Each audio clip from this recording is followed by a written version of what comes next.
देखो बच्चों, आपके पास ये सॉलिड स्टेट जो फिजिक्स है आपके पास बीएससी थर्ड ईयर में, तो उसका आपके पास लेक्चर नंबर 2 है ये।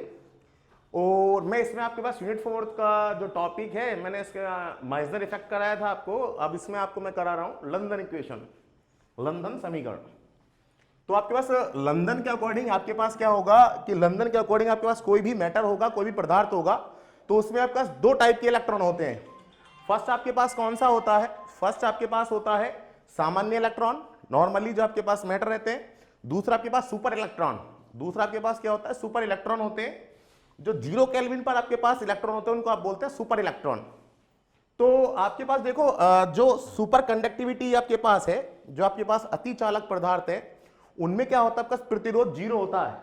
तो उसको ही डिफाइन किया था लंदन ने। तो लंदन की जो इक्वेशन है आपके पास वो क्या है? देखिए, फर्स्ट आप लिखते हैं लंदन की प्रथम समीकरण, लंदन की प्रथम समीकरण। तो आपके पास हो गई first equation, first London equation. तो आपके पास देखो फर्स्ट इक्वेशन क्या है लंदन की, कि लंदन के अकॉर्डिंग आपके पास देखो यदि जो सुपर इलेक्ट्रॉन है अति चालन, जो 0 केल्विन पर होते हैं इलेक्ट्रॉन, उनको आप बोलते हैं अति चालन इलेक्ट्रॉन। तो यदि अति चालन इलेक्ट्रॉन की ड्रिफ्ट वेलोसिटी, अति चालन इलेक्ट्रॉन का अपवहन वेग, देखिए आप अपवहन वेग Vs हो, एस क्यों लगा रहे हैं? क्योंकि सुपर इलेक्ट्रॉन है इसलिए Vs, अपवहन वेग Vs हो, ठीक है, तब इनका धारा घनत्व, धारा घनत्व का मीन आपके पास बच्चों, ठीक है, करंट डेंसिटी, क्या आपके पास क्या ड्रिफ्ट वेलोसिटी है जब का सुपर इलेक्ट्रॉन की, वो आपके पास Vs है, तब आपके पास करंट डेंसिटी क्या होगी? तो करंट डेंसिटी आपके पास क्या होगी? I/A, ये होती है आपके पास करंट अपॉन ये। करंट आपके पास क्या होती है? अगर ड्रिफ्ट वेलोसिटी आपको गिवन है तो Ig cos 2, ये फॉर्मूला आपको पता है, Ig cos 2 NeAVd, Vd की जगह आप यूज कर रहे हैं Vs अपॉन A, A से A कैंसिल आउट हो गया, तो आपके पास आ गया Js Ig cos 2। जो आपके पास इलेक्ट्रॉन है उस पर चार्ज नेगेटिव होता है, तो मैं E को यहां पर -q मान रहा हूं बुक के अकॉर्डिंग, तो -q n, S लिख दीजिए, सुपर इलेक्ट्रॉन है, ये आपके पास Vs, ये आपके पास आ गया, ठीक है। ये क्वेश्चन नंबर 1, और मैं आपको लिख देता हूं यहां पर Vd की जगह यूज किया आपने बच्चों Vs, और E की जगह यूज किया है चार्ज इलेक्ट्रॉन पर -q। अब देखो ये जो सुपर इलेक्ट्रॉन होते हैं आपके पास, अति चालन इलेक्ट्रॉन होते हैं, वो आपके पास क्या होते हैं? जो इलेक्ट्रिक फील्ड होता है, विद्युत क्षेत्र होता है, विद्युत क्षेत्र आपके पास क्या करता है? इलेक्ट्रॉनों पर फोर्स अप्लाई करता है, फोर्स अप्लाई करता है, तो आपके पास क्या करते हैं? वेलोसिटी को गेन करते हैं, वेलोसिटी को गेन करते हैं। तो देखो आपके पास मैं ये लिख देता हूं थ्योरी, ये अति चालन इलेक्ट्रॉन विद्युत क्षेत्र द्वारा त्वरित होते हैं, विद्युत क्षेत्र द्वारा त्वरित होते हैं, ठीक है, त्वरित होते हैं। अतः गति का समीकरण लिख दीजिए बा, गति का समीकरण क्या होता है बच्चों? F बराबर ma। तो आपके पास देखिए ma is equals to F, ठीक है। अगला स्टेप देखिए आपके पास m del upon del T, मैं a को रिप्लेस कर रहा हूं, ये वेलोसिटी को डिफरेंशिएट कर दीजिए विद रेस्पेक्ट टू टाइम, तो आपके पास क्या आ जाएगा? Acceleration is equals to net force क्या लगाता है आपके पास? Electric field F is equals to QE, F is equals to QE। तो आपके पास क्या आ गया? ये QE आ गया।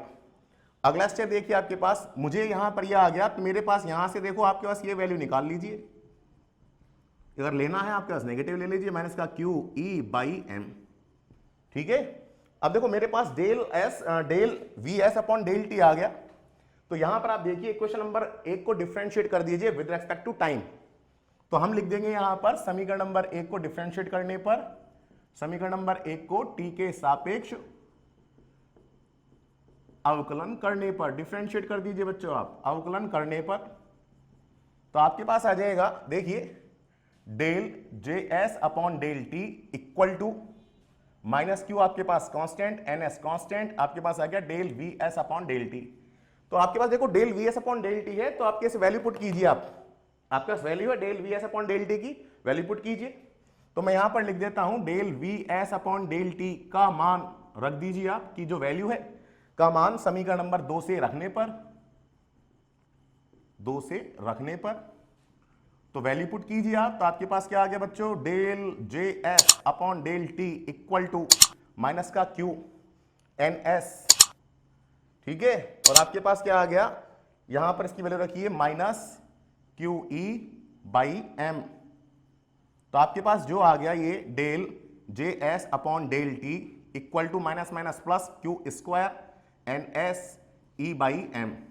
तो ये जो आपके पास इक्वेशन बनी, ये इक्वेशन को आप क्या बोल दोगे, लंदन की प्रथम समीकरण, that is the first London equation. आपके पास क्या है, यही लंदन की प्रथम समीकरण है, लंदन की प्रथम समीकरण है। अब देखो बच्चों ये बताती क्या है, तो आपके पास देख लीजिए यहां पर मैंने आपको लिख दिया कि दो टाइप के इलेक्ट्रॉन होते हैं, एक तो आपके पास सामान्य इलेक्ट्रॉन, एक आपके पास क्या होता है नॉर्मल इलेक्ट्रॉन, एक आपके पास सुपर इलेक्ट्रॉन। तो सुपर इलेक्ट्रॉन क्या होते हैं, जो 0 केल्विन पर होते हैं उन्हें आप सुपर इलेक्ट्रॉन बोल देंगे। सुपर इलेक्ट्रॉन आपके पास इलेक्ट्रिक फील्ड के द्वारा आपके पास क्या होते हैं, एक्सेलरेट होते हैं। तो आपके पास यह क्या हुआ, यदि अतिचलन इलेक्ट्रॉनों का अपव्यय वेग वीएस हो तब इनका धाराघनत्व आपके पास पड़ा हुआ है आई अपॉन ए। आई क्या होता है NeA VD, VD की जगह आपने VS यूज किया है सुपर इलेक्ट्रॉन के लिए, वैल्यू पुट की, ए से ए कैंसिल आउट, तो आपके पास ये आ गया। फिर मुझे यहां पर इसको रिलेशन लेकर आना है, तो आपके पास इलेक्ट्रिक फील्ड द्वारा आपके पास क्या होते हैं, एक्सेलरेट होते हैं। तो F is equal to ma, तो आपके पास ये आ गया, वैल्यू पुट की, del VS upon del T आया, डिफरेंशिएट कीजिए इसको आप, del S upon del T आ गया, यहां से आपकी ये वैल्यू है, इस वैल्यू को आप यहां रख दीजिए, आपके पास आया ये समीकरण आ गई। अब ये इक्वेशन बताती क्या है, ये क्वेश्चन आपको बताती क्या है, नोट करना है तो कर लीजिए आप इसको। अब देखिए आपके पास ये क्वेश्चन बताती क्या है आपको, देखिए जो ये इक्वेशंस है ये आपके पास बताती क्या है, देखिए यदि E इक्वल टू आपके पास 0 हो तब E 0 रख दीजिए आप, तो आपके पास क्या आ गया, del J S upon del T, तो 0 हो गया आपके पास। देखिए आपके पास, इसको मैं 3 दे देता हूं, तो आपके पास 0 हो गया। इसका मीन क्या हुआ, जे एस आपके पास क्या आ गया, कांस्टेंट। कांस्टेंट का मीन कि आपके पास धारा घनत्व क्या रहेगा, कांस्टेंट रहेगा, मतलब धारा लगातार प्रवाहित होती रहेगी।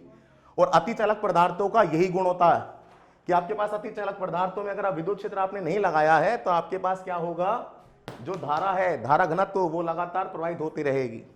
तो यही आपके पास क्या है, लंदन की प्रथम समीकरण है। तो आप इसको लिखना चाहे तो लिख सकते हैं, अतः विद्युत क्षेत्र की अनुपस्थिति में, विद्युत क्षेत्र की अनुपस्थिति में अतिचालक पदार्थों में धारा लगातार प्रवाहित होती है। तो ये आपके पास बच्चों प्रथम समीकरण आ गई। फिर मैं आपको सेकंड समीकरण कराता हूं, आपके पास लंदन सेकंड इक्वेशन क्या होगी। तो देखिए आपके पास सेकंड इक्वेशन देखिए आप, सेकंड इक्वेशन क्या आपके पास, लंदन की द्वितीय समीकरण, लंदन की द्वितीय समीकरण। तो सेकंड इक्वेशन आपके पास क्या होगी, लंदन सेकंड इक्वेशन। तो देखिए इक्वेशन सेकंड आप कैसे करें, तो देखो आपके पास जो फर्स्ट इक्वेशन है इसका कर्ल ले लीजिए आप बोथ साइड। तो समीकरण नंबर 3 का कर्ल लेने पर तो कर्ल लेकर चलेंगे आप, तो बच्चों आपके पास क्या आ जाएगा, कर्ल के लिए cross del J S upon del T equal to, Q आपके पास कांस्टेंट होता है Q square N S upon M. Equation number 3 का लेकर चल रहे हैं, तो कर्ल लेकर चलेंगे तो डेल क्रॉस ई, ठीक है। इसको दे दीजिए इक्वेशन नंबर 4। अब देखिए आपके पास वी नो डेट जो बच्चा आपके पास ये है डेल क्रॉस ई, ठीक है, वो आपके पास क्या होता है, डेल बी, मैक्सवेल की समीकरण है आपके पास, मैक्सवेल की समीकरण से आप रख दीजिए, तो del B upon del T ये होता है। इसकी वैल्यू पुट कीजिए आप, तो समीकरण 4 से, तो आपके पास बच्चों क्या आ जाएगा, देखो ये डेल ऑपरेटर है, ये आपके पास डिफरेंशिएशन हो रहा है with respect to T. Del operator में आपके पास पोजीशंस आती हैं, del upon del X, del upon del Y, del upon del Z. ये टाइम है, डेल अपॉन डेल टी, ये इंडिपेंडेंट होते हैं, स्वतंत्र होते हैं, तो इनका कोई इफेक्ट नहीं पड़ता है। तो इफेक्ट नहीं पड़ता है तो हम इसको ऐसे लिख सकते हैं बच्चों, del upon del T del cross J S, ऐसे लिख सकते हैं आप। इसको बाहर रख दीजिए डिफरेंशिएट, क्योंकि ये इंडिपेंडेंट होते हैं, तो इनको आप सेपरेट करके लिख सकते हैं। Is equals to Q square N S upon M, और ये आपके पास क्या हो गया माइनस ये रहा del B upon del T. Del upon del T से डिफरेंशिएट हो रहा है, ये भी डिफरेंशिएट हो रहा है, कैंसिल आउट कर दीजिए। तो del cross J S equal to minus का Q square N S by M, और ये आपके पास बच्चों क्या आ गया बी। ठीक है, ये आपके पास क्या है लंदन की सेकंड समीकरण है। तो आप लिख देंगे यही लंदन की द्वितीय समीकरण है, द्वितीय समीकरण। तो ये आपके पास लंदन इक्वेशन हो गई। तो आज के वीडियो में आपके पास इतना ही है। मैं ट्राई करूंगा पेपर से पहले आपको रेसिप्रोकल जो लैटिस है यूनिट फर्स्ट में उसके वीडियो आपके पास डाल दूं, और डिफरेंशिएशन आपके पास जो डायनेमिक्स है उसकी फर्स्ट यूनिट, और आपके पास सेकंड यूनिट का जो इंपॉर्टेंट आर्टिकल है वो अभी मैंने आपको नहीं पढ़ाया। तो नेक्स्ट वीडियो में मैं आपको ट्राई करूंगा कि आपके पास ये डायनेमिक्स में आपको आर्टिकल एक करा दिया जाए, क्वेश्चन तो मैंने आपको कंप्लीट करा दिए, और रेसिप्रोकल लैटिस जो है आपके पास प्रतिलोमी जालक और आपके पास लाउले समीकरण, इनके मैं आपको वीडियो अपलोड कर दूं। तो आप चैनल पर लगातार बने रहें और पढ़ते रहें।